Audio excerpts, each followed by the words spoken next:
پتہ نہیں آج حضور کے بعد صحابہ کا درجہ، صحابہ کے بعد پتہ نہیں کیا لکھا، مجھے سمجھ نہیں آیا کیا پوچھنا چاہتے ہیں۔ صحابہ کے درجے پوچھتے ہو جن کے درجہ قرآن میں بیان کر دیا کہ رضی اللہ عنہم ورضوا عنہ، ان کا کیا درجہ پوچھنا ہے؟ جو اللہ سے راضی ہو گئے، اللہ ان سے راضی ہو گیا، تم تو اس لیے عبادت کر رہے ہو کہ اللہ راضی ہو جائے۔ ان کا تو مقام یہ، اللہ فرماتا ہے صرف میں راضی، وہ بھی مجھ سے راضی ہو گئے۔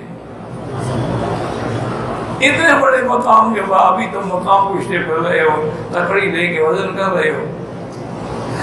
اگر ساری دنیا کے کروڑوں اولیاء اللہ اکٹھے ہوں تو صحابی کے ایک قدم کے برابر بھی نہیں ہو سکتے، کیونکہ وہ صحابی ہے، اس نے حضور پاک کی زیارت کی ہے، اس کا مقابلہ کون کر سکتا ہے؟ ایک آدمی نے آ کے حضرت عبداللہ ابن المبارک جو امیر المومنین فی الحدیث ہے، بڑا آدمی حدیث کا امام ہے اور امام بخاری کا استاد ہے، اتنا بڑا آدمی۔ اچھا اللہ کی شان دیکھیں، امام بخاری کے استاد ہیں، امام ابو حنیفہ کے شاگرد ہیں، اتنا بڑا آدمی ہے عبداللہ المبارک۔ حتیٰ کہ بعد علماء نے یہ بھی لکھا ہے کتابوں میں کہ جب اس کا ذکر کرو تو اللہ کی رحمت نازل ہوتی ہے۔ تو ایک آدمی نے ان سے آگے پوچھا کہ حضرت یہ بتائیں کہ حضرت معاویہ رضی اللہ تعالیٰ عنہ کی شان زیادہ ہے یا عمر بن عبدالعزیز کی شان زیادہ ہے؟ سوال کرنے والا بھی بڑا ذہین تھا نا۔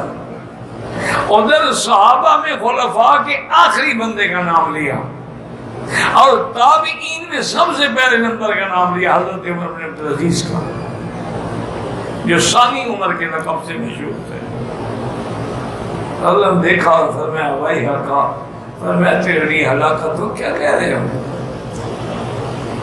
حضرت معاویہ رضی اللہ تعالی عنہ نے جس گھوڑے پہ بیٹھ کے سرکار دو جہاں کی معیت میں جہاد کیا اور ان کے گھوڑے دوڑنے سے جو مٹی اڑتی رہی، وہ مٹی اڑ کے گھوڑے کے ناک میں آ کے میل بن گئی، عمر بن عبدالعزیز تو اس میل کے برابر بھی نہیں ہے۔ کیا کہہ رہے ہیں؟ انہو صاحب رسول اللہ، ان کو اللہ کے نبی کی صحبت نصیب ہوئی ہے۔ اسی لیے محققین علماء کہتے ہیں کہ صحابہ کے وزن جو ہے، اعمال جو ہیں، وہ نسبت کے ترازو میں تولے جائیں گے کہ اصحاب رسول اللہ، یہ حضور کے ساتھی ہیں، بات ختم۔ جب حضور کے ساتھی ہیں اس سے بڑی نسبت کیا ہو سکتی ہے؟ اللہ کے بندے، باقی حضور نے خود فرما دیا خیر القرون قرنی ثم الذین یلونہم ثم الذین یلونہم، سب سے افضل میرا زمانہ، پھر صحابہ، پھر تابعین۔